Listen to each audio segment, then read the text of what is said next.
Yon, magandang araw po sa inyong lahat mga tol. Ngayon po ay July 25, 2025. Naduwag na ba itong si Baste Duterte? Siya naman po ang nanguna dito. Hahamun-hamunin niya si General Torre. Tapos nung pinalagan po siya, hindi naman nagbigay ng kondisyon si General Torre. Ito ngayon, magbibigay siya ng kondisyon.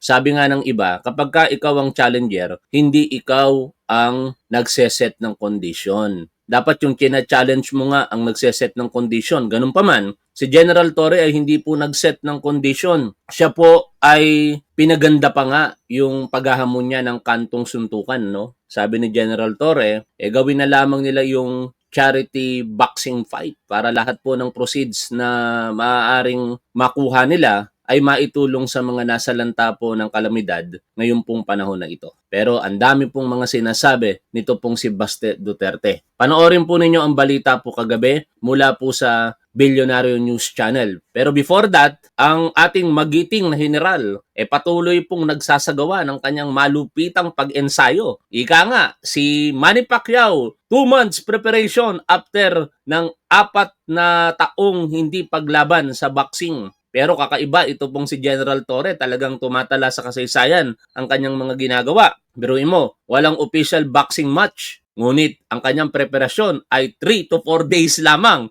At isa po ito, 10 rounds. PNP Chief Nicolas Torre III jog around the PNP Oval in the middle of the rain this Friday morning, July 25. 10 rounds, part of his preparation for Sunday's charity boxing match. Ang lakas pa ni General Torre, ano? Alam niyo ako mga tol, ang kaya kong itakbo sa oval ngayon hanggang 3 na lamang eh. Bumibigay yung legs ko, no? Kaya panoorin po muna natin yung 10 rounds na yan. Lakas, grabe. Baste! Nasaan ka na, Baste? Baste! Nasaan ka na, Baste? Ha? Hindi nagawa ni Pacquiao yan, ha? Kalakasan ng ulan, tumatakbo. Kakaiba si General Torre. Baste, nasaan ka na? Yun po ang magiting na si General Torre, ano? Kaya puntahan po natin yung balita kaugnay po ng paghahamon na ito ni Baste Duterte. Kasado na raw ang venue para sa much-awaited Torre versus Baste boxing match. Pero ang tanong, matutuloy ba talaga ang suntukan? O isa lang itong suntok sa buwan? Narito ang agenda report ni Francis Folde. Agad kumalat ang memes sa binansagan ng mga netizen na Trilla in Araneta. And ano ba yung sinasabi ng announcer? Nakalimutan ko bigla. Masaya to pag ito talaga topic natin, ano? From the left corner! Sabay sa ikalimampung anibersaryo ng world-famous fight ni na Muhammad Ali at Joe Frazier na Trilla in Manila noong 1970s. Matapos kumasa ni PNP Chief Nicolas Torre sa hamon na suntukan ni Davao City Acting Mayor at anak ni FPRRD na si Baste Duterte. Sabi pa sa isang meme, the fight is between the rebel Baste and the enforcer Torre. Kasi matapang ka lang naman, we have the position pero masuntukan tayo, ararap ko makaya kita. Ng teteng naman, ano? Hindi nag-iisip talaga to si Baste Duterte ng kanyang sinasabi. Unang-una, hahamunin mo ang matanda sa'yo. Almost senior citizen na si General Torre nagkamali ka. Kasi akala mo magba-back down sa iyo itong si General Torre. Nakalimutan yata siguro nitong si Baste Duterte na General Torre is also coming from Mindanao. Ano? Baka ang tingin niya, akala niya, porket taga Marikina si General Torre, Tagalog. Kasi nakagawian ng mga taga Mindanao, taga Bisaya, na pasensya na, matatapang kayo no? Na kayo'y hindi umuurong sa anumang laban. Na kayo'y pag naghamon, talagang paninindigan ninyo. Akala niya, Tagalog si General Torre, kasi may mga Tagalog na puro salita lang no? Pagka hinamon, hindi naman lumalaban. Pero si General Torre is, ang origin po nito ay Sulu, Mindanao. Pumalag ngayon, ano na mga dahilan ni Baste Duterte? Ewan ko kung nandito sa balita, pero mamaya ipapanood ko po sa inyo yung latest post niya kahapon, ano? Ganun lang. But you're a coward. You are nothing without your position. Sa totoo lang. Look who's talking. Sabi niya, duwag daw si General Torre. At matapang lang dahil nasa posisyon.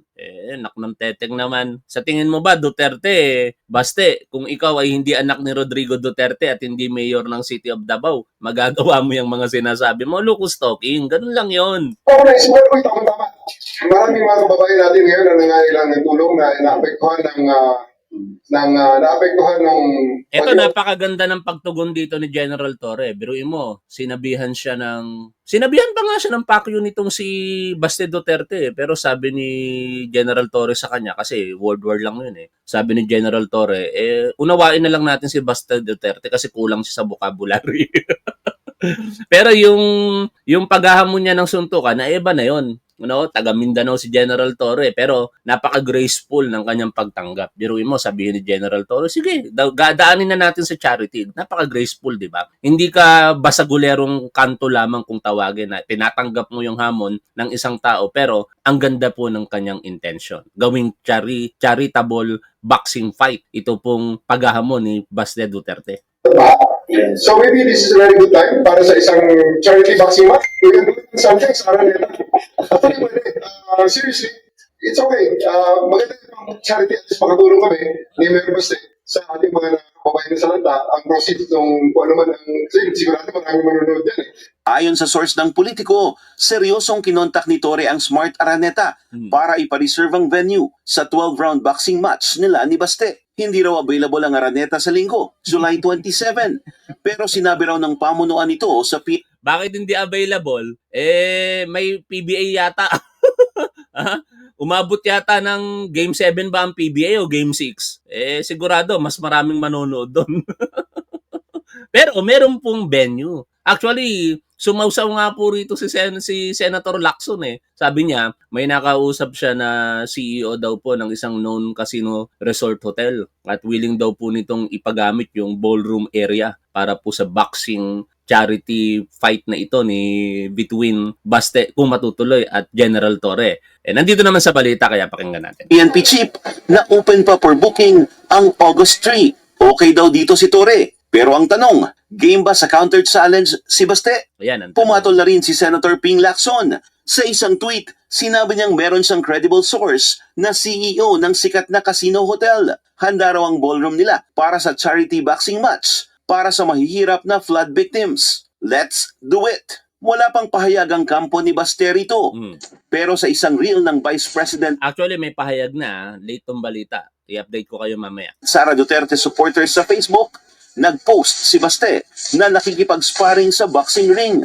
At ito po ay nilaglag sila mismo ng Public Information Office ng Davao City, no? Kasi sinabi nila doon na ito daw pong pinost ng kampo ni Baste Duterte ay matagal ng video.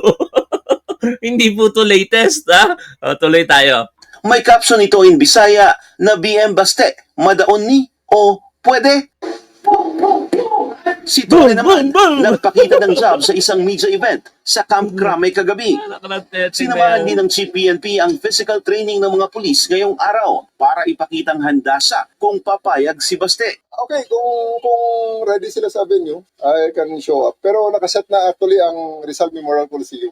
A ring is already being set up there. May para sa venue na, Sunday. ha? Whether he shows up or not, may mga sponsors na nagsabi na magdo-donate na lang ng pang-ayuda. Pero idagdag ko lang ito bago natin makalimutan. Alam niyo, ang laki pong tulong nito, nangyayari pong usapin na ito sa mata po ng publiko, partikular sa Philippine National Police. Lalong-lalo na dito po kay General Torre. Kasi dito natin makikita na yung Chief PNP po natin talagang karapat dapat mag-lead sa kanyang organisasyon na pinamumunuan. Physically and mentally fit, ano?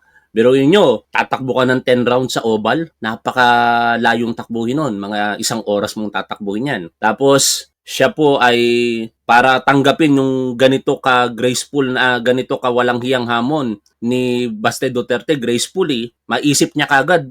Spontaneous mga tol eh. Ang reaction dito ni General Torre, dito nyo makikita yung kanyang napakalalim na wisdom, ano? no? Na nung tanungin siya ng reporter, ano po bang masasabi ninyo sa hamon sa inyo na suntukan nitong si Baste Duterte? Baka sa iba yun, no? Sige, laban tayo. Ganun lang ang magiging reaksyon. Pero siya agad naisip niya, gawin nating charity boxing fight ito, di ba? Napakagaling at kahanga-hanga. Dito nabibuild ngayon yung imahe nito pong si General Torre, which I believe, kung siya po ay papalaot kinalaunan sa mas mataas na posisyon sa gobyerno, whether appointment or elected, malaki po yung tsansa niya, lalong-lalo na sa halalan, di ba? Pagka sikat na sikat, katulad ng mga sikat na general, nagiging senador, etong si General Torre, nasa kanya lahat. Ngayon pa nga lang, 2025, marami nang gustong maging senador, itong si General Torre. Tapos meron pa ngang isang analyst, political analyst na si Richard Haydarian, nakikita niya na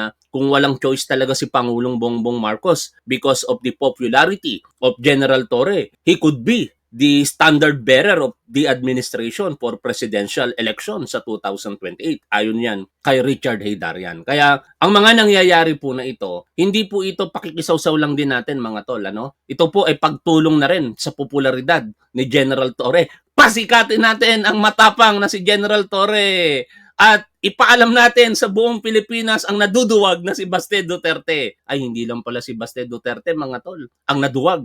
Kasi dito sa balita na ito, babanggitin din yung hamon ng Waldy Carbonell kay dating Pangulong Rodrigo Duterte na una pa lang naghamon doon kay Waldy. Pinalaga ni Waldy pero hindi sumipot itong si Rodrigo Duterte. Dalawang Rodrigo Duterte na ang naduduwag, di ba? O, tuloy po natin ang pakikinig dito sa balita. Sa ating mga kababayan na nasalanta ng bagyo at ng baha. Dating miyembro ng PNPA Boxing Corps, si Torre. Kung tutuusin, hindi na bago ang paghamon ng isang Duterte sa duelo. Diba? Noong 2003, hinamon ng nooy nakaupong mayor ng Davao City na si FPRRD, ang veteran journalist na si Waldy Carbonell sa isang gunfight. Talagang itong mga Duterte, matatapang sa salita, pero magaling sa utos siguro ang mga ito kasi bali-balita, daming pinapatay. Utos lang talaga. Tapos kaya nilang pumatay siguro pagka walang kalaban-laban yung papatayin nila, no? Ito pinalagan sila ni Waldy Carbonell. Hamon-hamon si Rodrigo Duterte. Hindi naman pala siya sisipot kasi ayon dito sa balita, sumipot itong si Waldy. Dahil sa pag-iimbestiga nito sa pagpaslang sa isang Davao City-based journalist, kumasa si Carbonell pero hindi nagpakita si FPRRD. Fast forward, a year later, si Carbonell naman ang naghamon kay Baste sa isa ring duelo sa barilan. Matapos ma-offend sa banta ni Baste na pupulbusin ang Ilocos Norte. Pero sa totoo lang mga tol, papaalala ko lang sa inyo ang paghahamon po ng suntukan, actually wala pong akong nakikita na I am not a lawyer pero wala akong alam na provision sa revised penal code or anumang criminal law and jurisprudence na illegal yan. Suntukan? Wala, ano lang yan. Ang alam ko, yung challenging to a duel na ang kondisyon ay merong mga kagamitan na maaaring magresulta sa kamatayan. Bawal po yun, katulad po nung sinasabi dito nitong si Rodrigo Duterte at saka ni Waldy Carbonell. Ito pong paghahamon nila in public, actually may paglabag po sa batas yan. No? Hindi ako nagsisinungaling dito mga tol Hindi tayo gumagawa ng kwento dito.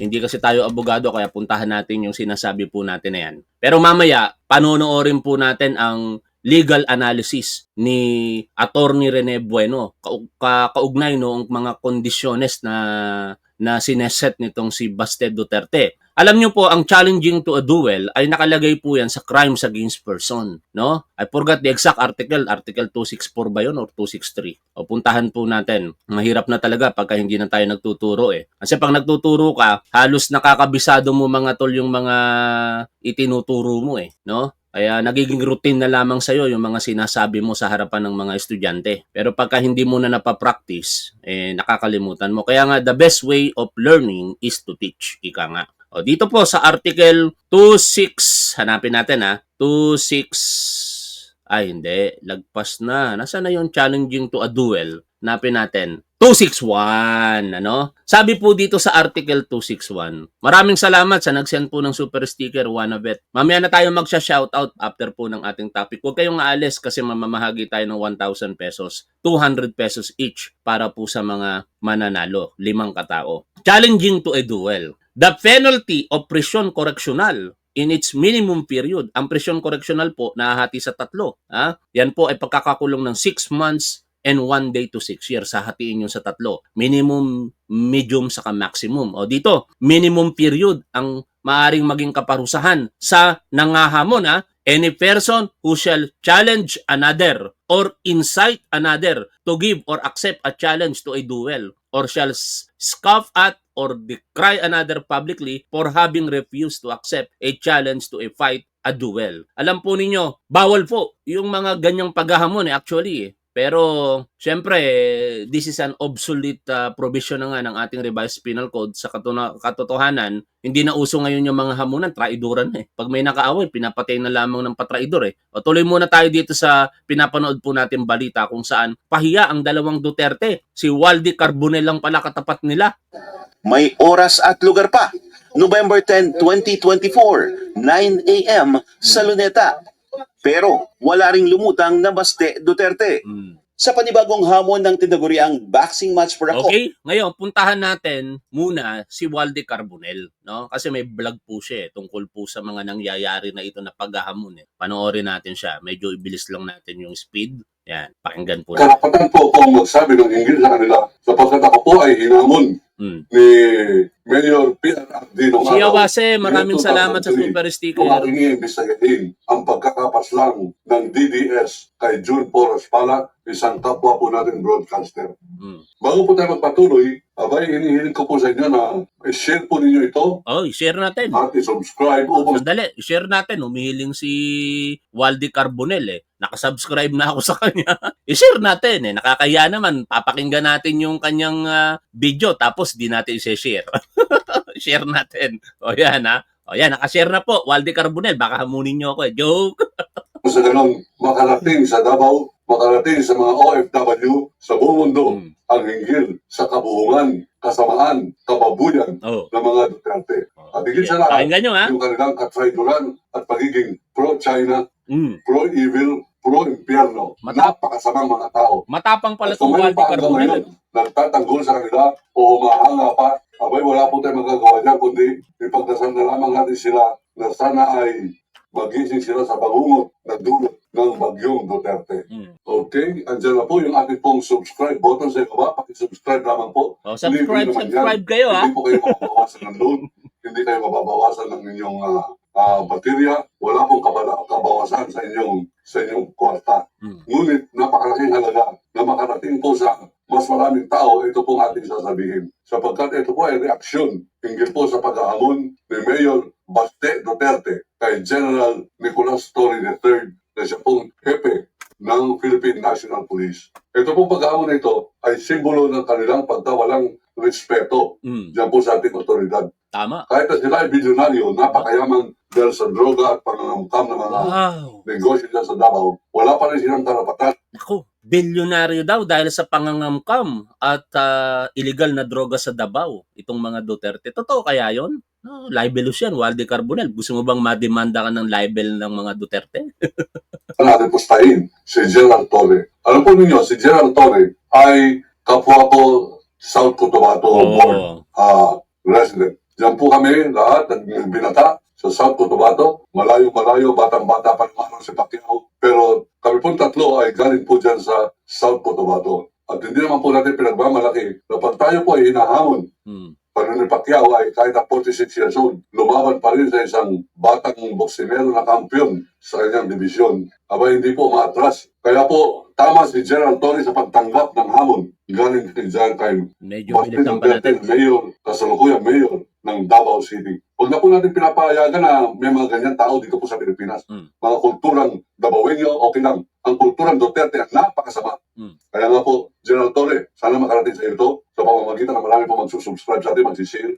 Ipakalat ninyo yung video ni Waldy Carbonell Sandali, ibaba natin yung kanyang link. Pakalat natin. Yan po yung video ni Waldy Carbonell. Naka-pin. I-pin natin sa ating chat area. Subscribe nyo po siya. Panoorin nyo po yan. Para daw makarating kay General Torre. Ano kayang sasabihin niya rito? Makarating sa iyo ito. At sinasabi kong, tama ang iyong pagtanggap sa hamon. Pero nagsabi sa atin na, alam mo ka Waldy, professor ka, manunulat ka, author ka ng libro. Ikaw ay senior citizen na. Huwag mo nang pinapatulan yung mga ganyang uri ng away, mga sanggano. Huwag ka nang naghanap pa ng away. Ang sabi ko, hindi away ito. Hindi ito away personal. Ito ay pagtatanggol sa kung ano ang tama, ano ang nasa batas, pagtatanggol ng ating dangal bilang mga Pilipino laban sa kababuyan ng mga Duterte. Mahusay pala tong Walde Carbonell akala ko kasi dati kung sino lang ito na biglang lumabas sa social media pero mukhang may pinaguhugutan po siya ng karunungan ano. Ayos pan mo na ako ngayon Walde Carbonell, biruin mo 2 Duterte, napaatras mo sa laban. At sa dahilan na mayroon pang mga naniniwala sa kanila, ito po nakakataba sapagkat lumalabas na mayroon pa rin mga baboy na Pilipino, pareho ni Robin Padilla ni Bato de la Rosa, na naniniwala sa pinakababoy, pinakamasamang Pilipino na ating pong na-encuentro sa ating pagbabasa sa saliksik. Ang pinakamasamang tao, pinakamasamang Pilipino ay si Duterte. Oh. Tama, Gerald Torre, lumabang ka dyan, ikaw ay manindigan, at tayo po yung nananawagan na sana magpakalalaki ngayon si Basti Duterte. Okay, panoorin nyo ng buo yung pahayag itong vlog ni Wally Carbonell kasi nakakahiya naman sa kanyang gamitin natin ng kabuuan yung video niya. No, panoorin nyo po ng buo yan at dito talagang nakakahiya, no? Biruin niyo 2 Duterte, tatay at bunso sa kay Mrs. Zimmerman napaatras sa laban nitong si Walde Carbonell. Ngayon, puntahan po natin yung legalidad nito pong mga kondisyon nito pong si Baste Duterte. Ayon po sa analysis ni Attorney Rene Bueno, no? Puntahan muna natin ito pong pagseset ng kondisyon nitong si Baste Duterte. Mukhang naduduwag Kaya gumawa na lamang ng mga kondisyon na impossible. Huwag ka mag-alala, Torre, kasi matagal ko na talaga gusto makabugbog ng unggoy. Kung gusto mo lang talaga ng suntukan, bakit kailangan mo pa ng charity? Why do you need kailangan mo pang gamitin yung nangyayari ngayon na baha dyan sa Metro Manila? If you're really serious about this, kung gusto mo yung charity na yan and you've laid some conditions, then let me lay my own conditions for the event. Kung serious ka talaga, these are my conditions. Siya ang challenger, no? Siya ang naghamon pero siya ang nagseset ng conditions. Pwede ba 'yon? 'Di ba? Napaka ridiculous, katawa-tawa na ikaw ang naghahamon tapos ikaw pa yung magseset ng condition. Pero sa parte ni General Torre na hinahamon mo, hindi siya nagset ng condition, dapat malinaw sa atin 'yon. Gusto niya lang maging kapakipakinabang yung katarantaduhan na pinagsasasabi nitong si Baste Duterte. Pakiusapan mo yung amo mo na presidente and let it come out of his mouth that all elected officials should undergo a hair follicle drug test. Papalag This is very impossible to happen. Dahil unang-una, ilang bang Duterte ang nakaupo sa Davao? 2 kongresista, mag-ama. Si Paulo at saka yung anak, kung di ako nagkakamali, parehas kongresista. First District and Second District. Yung first councilor na ngayon acting vice mayor, Duterte din. Ikaw, Duterte din. Tapos, si Vice President Sara Duterte. Sa tingin ninyo, kayo papasa sa drug test? Puro kayo hamon Puro kayo hamon ng pagpapadrug test pero baka kayo mismo hindi pumasa sa drug test Saka ilang municipality, ilang city meron po tayo. I believe almost 1,500 municipalities and cities combined. Tapos we have 160 plus provinces. Kung barangay, we have 48,000 plus barangay. Then, i-multiply nyo yan to public officials, elected ang pinag-uusapan po natin dito, approximately mga nasa more or less 150 to 200,000 public officials. Ganun yung gusto mo na lahat magpapadrug test para lamang pumayag ka, Baste Duterte, no? Ito, hindi legal na pag-usapin, pero yung logic, napaka-imposible. Pero ano ba ang legality sa sinasabi nitong si Baste Duterte? ko yung charity mo na yan. Walang problema. Kung if it will answer the issues nitong bansa natin, I can do that.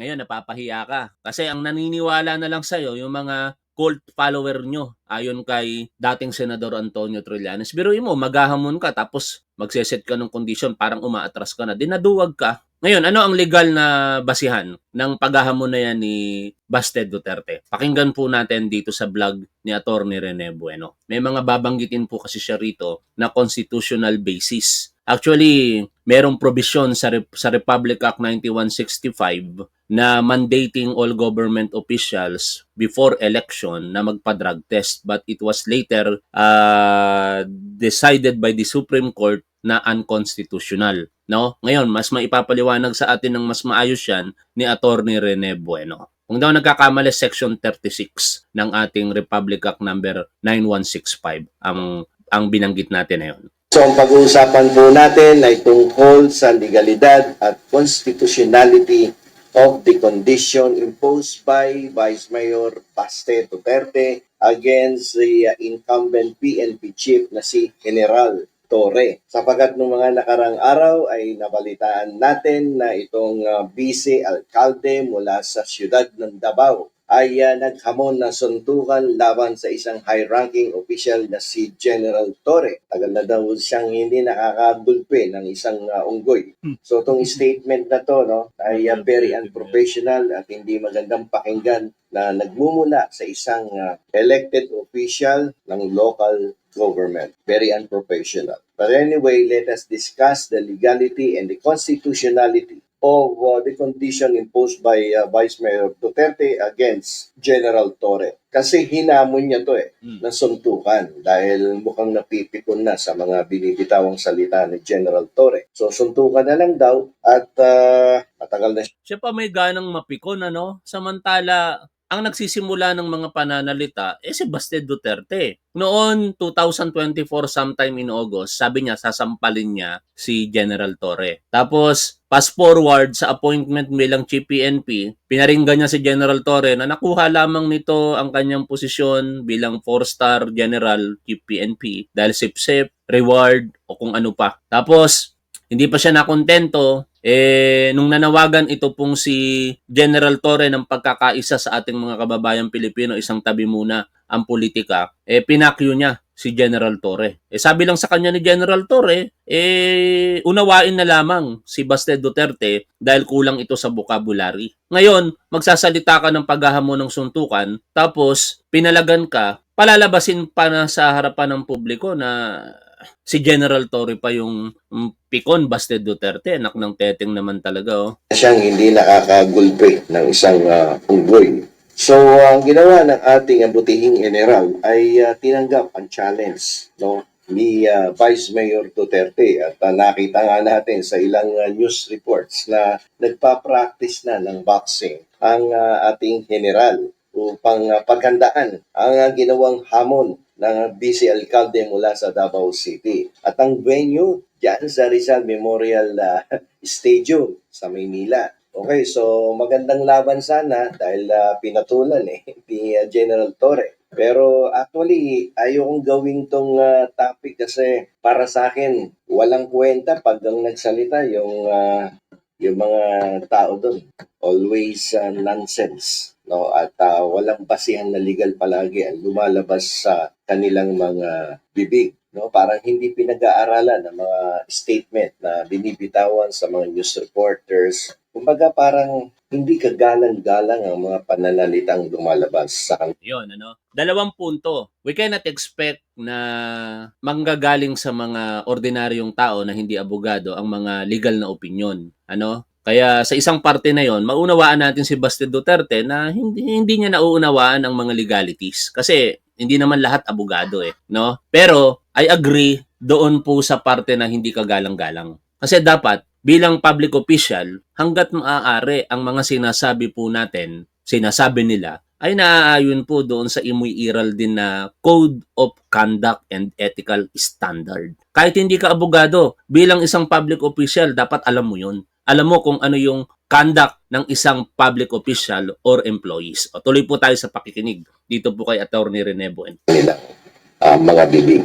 So, kaya lamang may mga subscribers tayo na tayo ay tinatanong kung ano ang aking maibibigay na opinion dito sa hamunang suntukan sa between General Torre and Vice Mayor Duterte. So, pinakinggan Oh, yun pala si Kawaldi Carbonell. Sabi ni George Buitre Jr., Kawaldi Carbonell, veterans journalist. Isa siyang Marcos loyalist na may programa sa radio noon at may hinahampas na kardero habang binabatikos maling gawain sa government. Ganun pala yon. Salamat sa impormasyon, George Buitre Jr. ko kahapon, kaninang umaga, pati kagabi, at aking pinag-aralan kung paano ko ba itatapik to na may matututunan ang aking mga subscribers dito sa walang kakwenta-kwentang hamon ng suntukan ng Vice Alcalde ng Davao City. Okay, alam ko naman sa umpisa pa lamang hindi magkakatuluyan to sapagkat siguro mas maganda ang nasa isipan ninyo kung bakit hindi ako naniniwala na magkakatuluyan tong boxing match na to. Anyway, kahapon nagbitaw ng salita si Vice Mayor Duterte na kung saan sinasabi niya that he will only accept the challenge. Ngayon, bumaliktad na. No, siya yung naghamon, tapos ngayon, tatanggapin lang daw niya ang boxing match no, na hinahamon siya ni General Torre. Kung ang mga kondisyones niya ay masusunod bago dumating ang boxing match. So, ang condition niya is almost like an impossible condition. Bakit ko sinabing impossible condition? Kasi tanungin niyo yung sarili niyo, ito bang condition na requiring all elected officials to undergo drug testing ay legal ba to? Ito ba ay constitutional?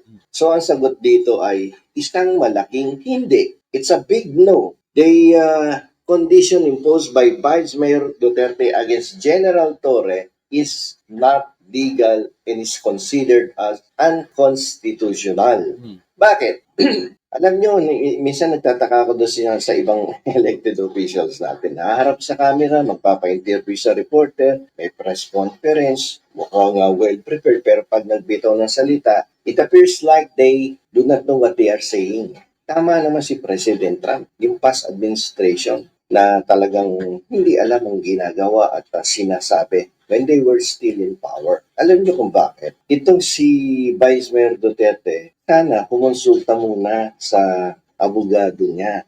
Mayor ka, acting mayor ka ng Davao City, may legal department. Sana man lang, attorney, halika dito sa tabi ko, pag-usapan natin to. Ako'y magpapa-press conference tungkol sa hamon na aking iginawa laban kay General Torre na magkaroon ng suntukan kami. So I will require all, as a condition, require all elected officials to undergo drug testing before the boxing match. Attorney, is it legal to require? Kung talagang seryoso siya dun sa kanyang hamon na suntukan. So, definitely, the lawyer will tell him, will advise him na huwag ka mag-impose ng ganyang kondisyon sapagkat yan ay personal condition mo yan. Pero if we will go in a broader aspect ng condition mo, that is not legal and it is actually unconstitutional, requiring all elected officials to undergo drug testing. Why? Kasi nagkaroon na ng ng Supreme Court decision noong 2008 sa kaso ng Social Justice Society versus the Dangerous Drug Board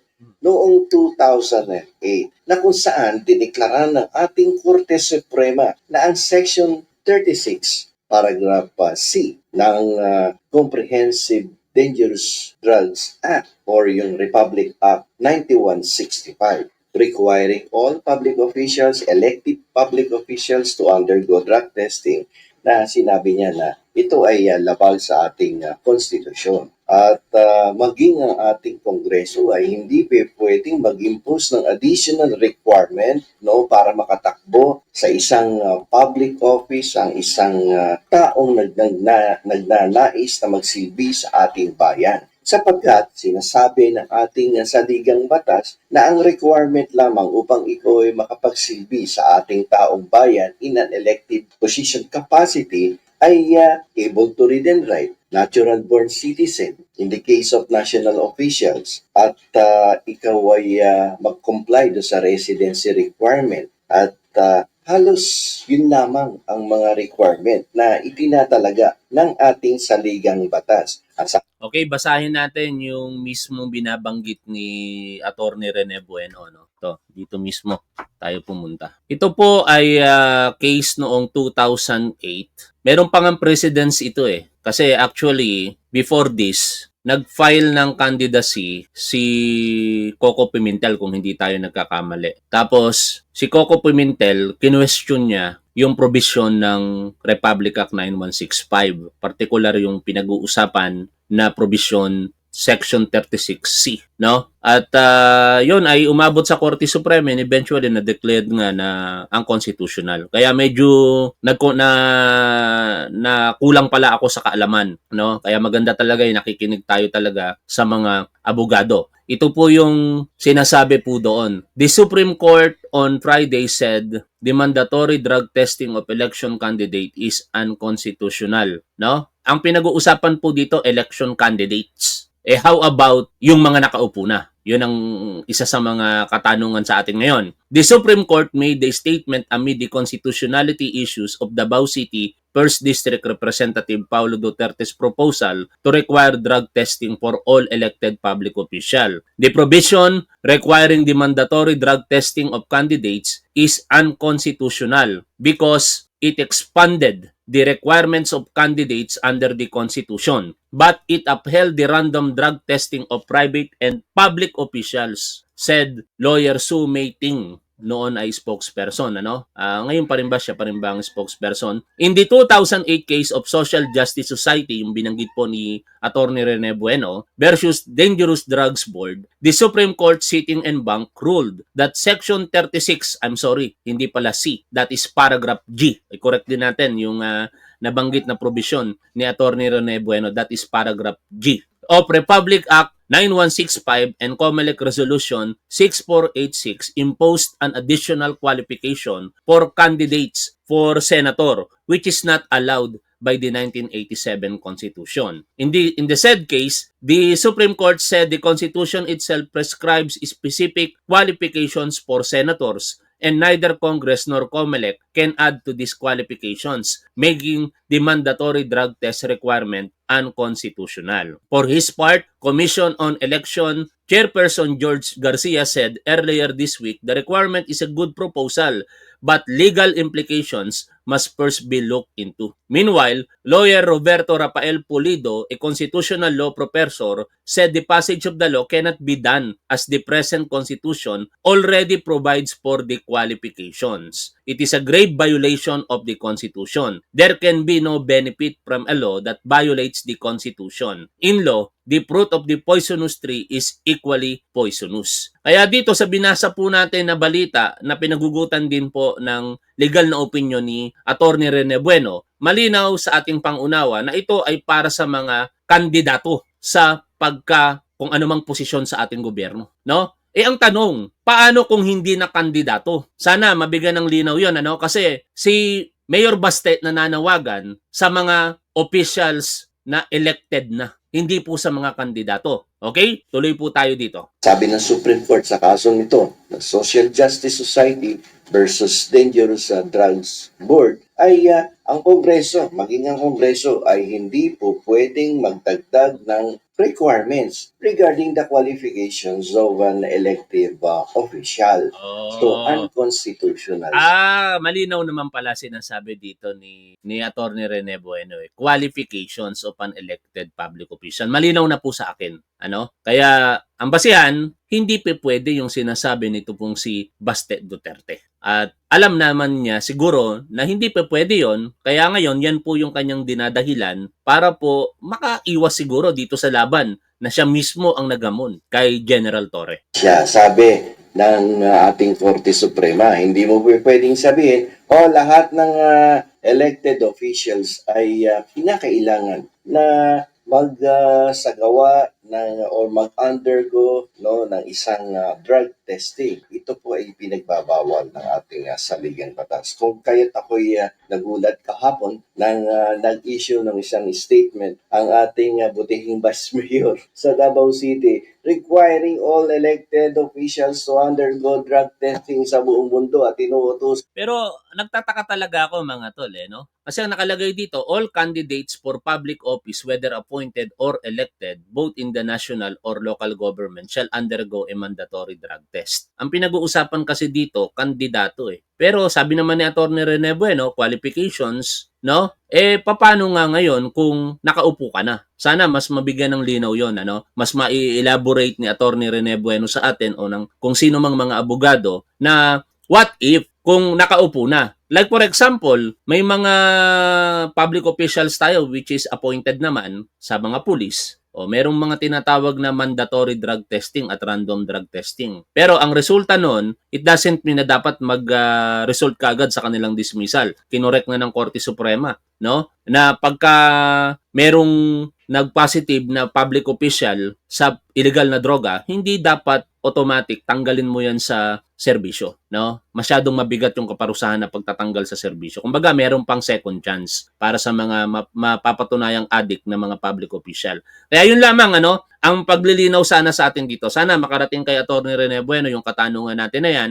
Ang pagkakaunawa kasi talaga natin ay kandidato, no? What if kung nakaupo na? Hindi ba pwedeng magpa-drug test ang mga nakaupo na as part of their pagiging model sa harapan ng publiko, no? Na bilang isang public official na nanunungkulan na, hindi ka na kandidato, maipakita mo sa publiko na ikaw ay isang malinis at hindi gumagamit ng illegal na droga, mag-undergo ka ng drug test. So, yan naman ay concern lang natin, pero syempre ang nagsasalita ay abogado, kaya ang paniwalaan po ninyo ay si Atty. Rene Bueno. Maraming salamat po